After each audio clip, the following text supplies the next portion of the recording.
तो भोजन और भजन। अब आप बहुत से लोग शहर में रहते हो, एक ही कमरा है, तो वहाँ कहाँ एकांत मिलेगा? एकांत बना लिया जाता है, कोने में कहीं कमरे में बैठ जाओ और ऊपर से कपड़ा डाल लो। सुबह 4 बजे का समय बहुत बढ़िया रहता है, बच्चे भी सोते रहते हैं, सब लोग सोते रहते हैं। सुबह 4 बजे का समय बढ़िया रहता है। तो अब यह है कि जब रात को 1 बजे तक टीवी देखोगे तो सुबह 4 बजे नींद खुलेगी? बच्चे तो बर्बाद हो ही रहे हैं, नौजवान उनसे भी बर्बाद। अब बुढ़े 80 साल के टीवी में चिपके रहते हैं। टीवी ने तो टीवी की बीमारी पैदा कर दिया घर घर में। डॉक्टरों ने जब शोध किया तो बताया कि 80% बच्चों की आंख टीवी देखने से खराब हो रही। 100 में 80 बच्चों की आंख टीवी देखने से खराब हो रही। आंख ही नहीं खराब हो रही, उनका उठना बैठना तौर तरीका भी खराब हो गया। खड़े खड़े खाओ, खड़े खड़े टट्टी करो, खड़े खड़े पेशाब करो। यही बच्चे सुबह जब उठते थे तो श्लोक पढ़ते थे। प्रातःकाल का श्लोक हुआ करता था, यम ब्रह्मा वरुणेन्द्र रुद्रमरुतः स्तवन्ति दैव्ये स्तवे या शांगवेद पदक्रमोपनिषद गायन्ति यं सामगा ध्यानावस्थित तद्गतेन मनसा पश्यन्ति यस्य हि योगिनो यस्यन्तं न विदुः सुरासुरगणाय देवाय तस्मै नमः। ये पढ़ते थे। वंशी विभूषित करानी नव नीरदाबाद पीताम्बराद बिंब फलोधरुष्ठात्। ये क्या था? ये अब भी है, प्रातः का स्मरणीय श्लोक। अब तो फिल्मी गाना गाते हुए उठते, गाली बकते हुए उठते, तौर तरीका सब बदल गया।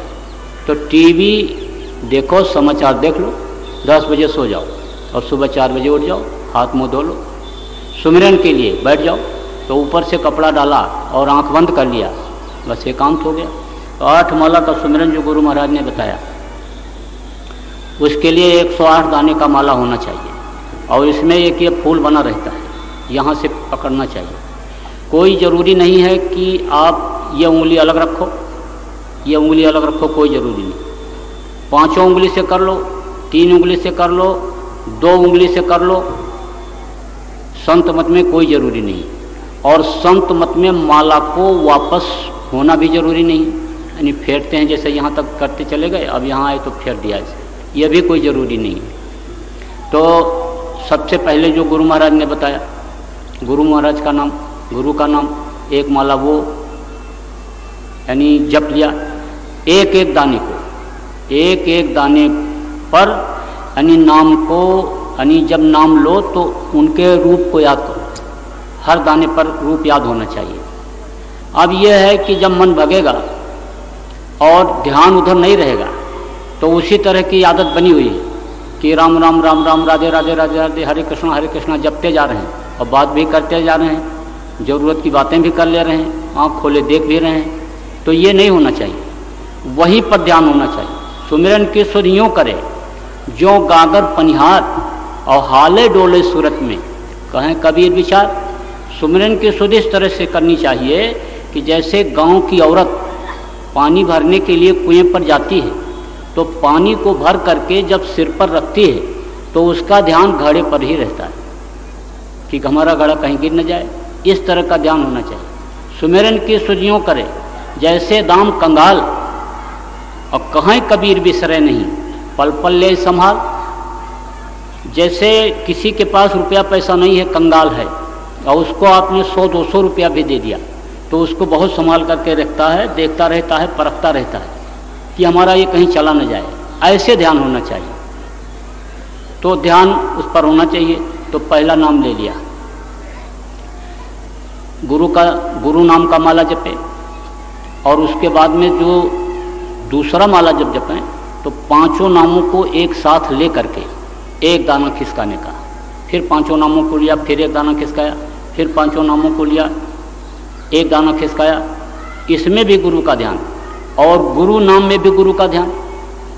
और तीसरा माला जो हो वो पहले नाम का, तो पहला नाम जपते गए, एक एक दाना खिसकाते गए, उनके रूप पर ध्यान टिकाए रहे। फिर दूसरे नाम का माला, इसी तरह से फिर तीसरे नाम का माला इसी तरह से, तीसरे रूप का ध्यान किया, फिर चौथे नाम को जपे, उनके रूप को याद किया, फिर पांचवें नाम को जपे, उनके रूप को याद किया, और फिर उसके बाद में आखिर में फिर जय गुरुदेव जय गुरुदेव।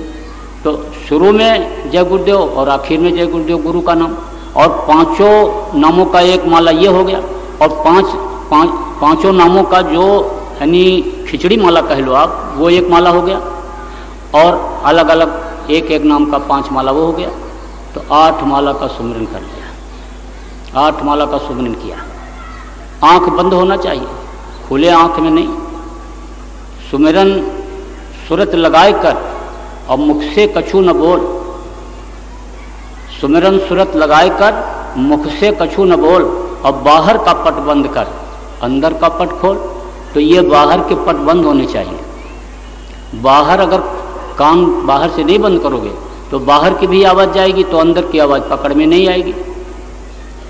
अब बहुत से लोग ये सोचते हैं कि बुढ़ापे में भजन कर लेंगे, जवानी तो खाने पीने मौज मस्ती की उम्र है, बुढ़ापे में कर लेंगे, लेकिन बुढ़ापे में कुछ नहीं हो पाता है। बुढ़ापा तो भार हो जाता है, बोझा। हाथ पैर आंख कान सारी इंद्रियां शिथिल यानी ढीले पड़ जाते हैं। मन जरूर जवान होता है, मन तो अच्छा खाना मांगता है, अच्छा कपड़ा मांगता है, मन तो कहता है कि पूरे बिरादरी का मुखिया मैं ही बन जाऊं।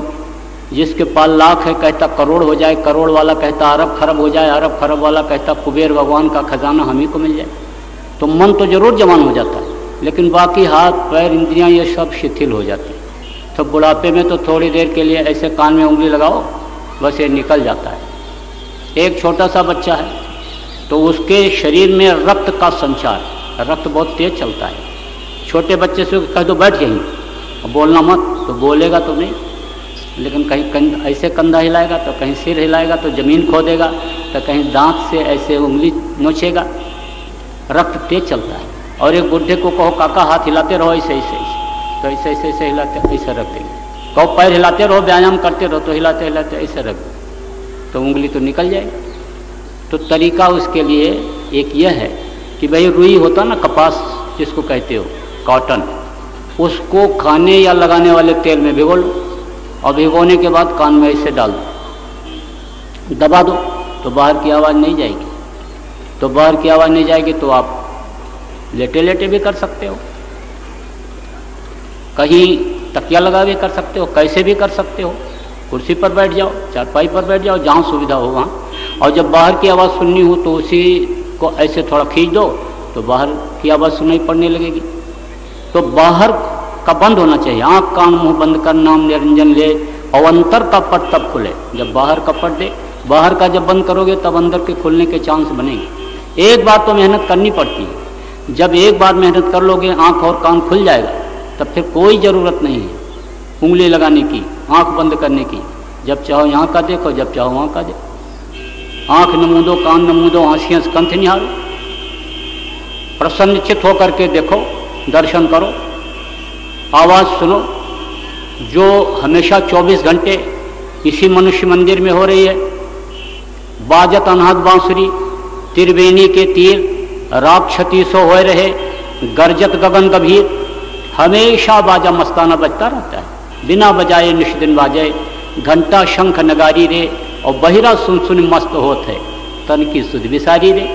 जब साधक बैठ जाता है साधना करने के लिए, 1 किलो मांस काट लो शरीर से, वो बोलने वाला नहीं, निकल गई जीवात्मा ऊपरी लोकों में आनंद ले रही। यहाँ जब आता है मालूम पड़ता है दम घुटने लग गया, ये दुनिया की चीज़ें सब बदबू जैसी मालूम पड़ने लग गई, बेकार लगने लग गई। कि जैसे कोई स्वप्न देखता है और उसमें कहीं अच्छी जगह पहुंच जाता है, और उसके बाद जब देखता है आँख खुलती है तो हम अपनी झोपड़ी में पड़े हुए हैं और वही नापदान की बदबू आ रही है नाक में, उस तरह से। तो एक बार तो थोड़ी सी मेहनत आपको करनी पड़ेगी। अब मन क्यों भगता है? मन के भगने का भी कारण है। गुरु महाराज नामदान देने से पहले और गुरु महाराज के भक्त जो लोगों को समझाते बताते हैं कि भाई शाकाहारी रहना, जानवरों का मांस मत खाना, बुद्धि खराब हो जाती है, मांस मनुष्य का भोजन नहीं है, किसी जीव को मत सताओ, मार काटो, मारो काटो मत, नहीं तो वो मालिक सुनेगा तो तकलीफ देगा तुमको। मत सता गरीब को, वो रो देगा, और जब सुनेगा उसका मालिक जड़ से खो देगा।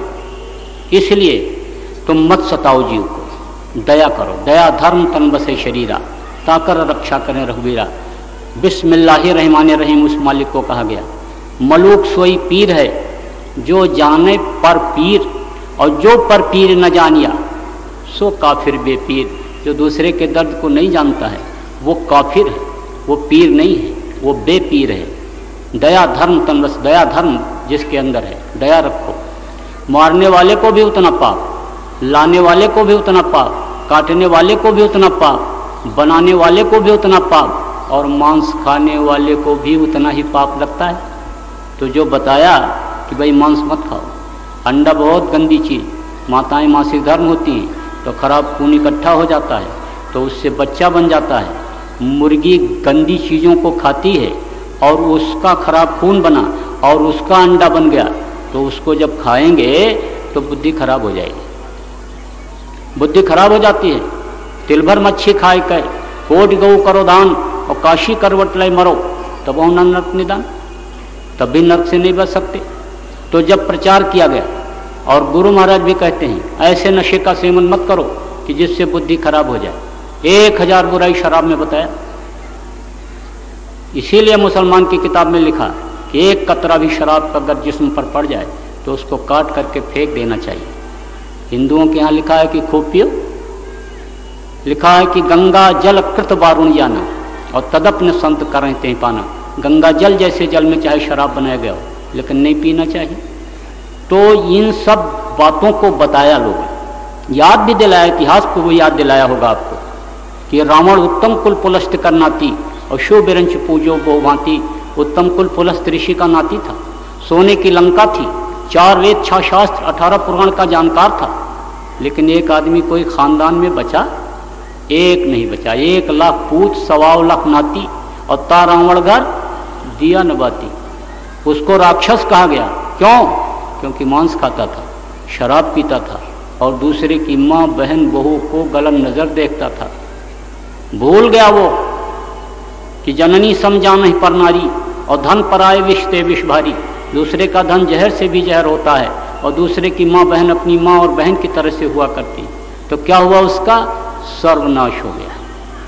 तो मांस न खाने का, शराब न पीने का, और अंडा न खाने का, नशीली चीज़ों के सेवन न करने का, यह संकल्प तो आपने बना लिया, और नामदान आपने लिया, और नामदान लेने के बाद भी आपने छोड़ दिया। नामदान तक नहीं संकल्प लिया था तो बाद में छोड़ दिया, अच्छी चीज़ नहीं है, नहीं खाना चाहिए। लेकिन मांसाहारियों के यहाँ खाना नहीं छोड़ा, मांसाहारियों का साथ नहीं छोड़ा, तो उसका असर आ जाता है, उसका असर आ जाता है। मांसाहारी मानवा प्रत्यक्ष राक्षस अंग, और इनकर संगत जो करे बड़े भजन में भंग, भजन में बाधा आ जाती है। आंख से आंख मिलते ही कर्मों का आदान प्रदान होने लगता है। अगर सदगुरु से आंख मिल जाए और दया की दृष्टि वो डाल दें तो सन्मुख हुआ जीव मैं जब वहीं, और जन्म कुंवर अंगना से तमही, जन्म जन्मांतर के पाप नष्ट हो जाते हैं। अगर सदगुरु से, गुरु महाराज से आंख अगर मिल जाए और ये दया कर दें तो चतुर्थ अंतःकरण में जितने भी अच्छे और बुरे कर्म हैं वो सब नष्ट हो जाते हैं।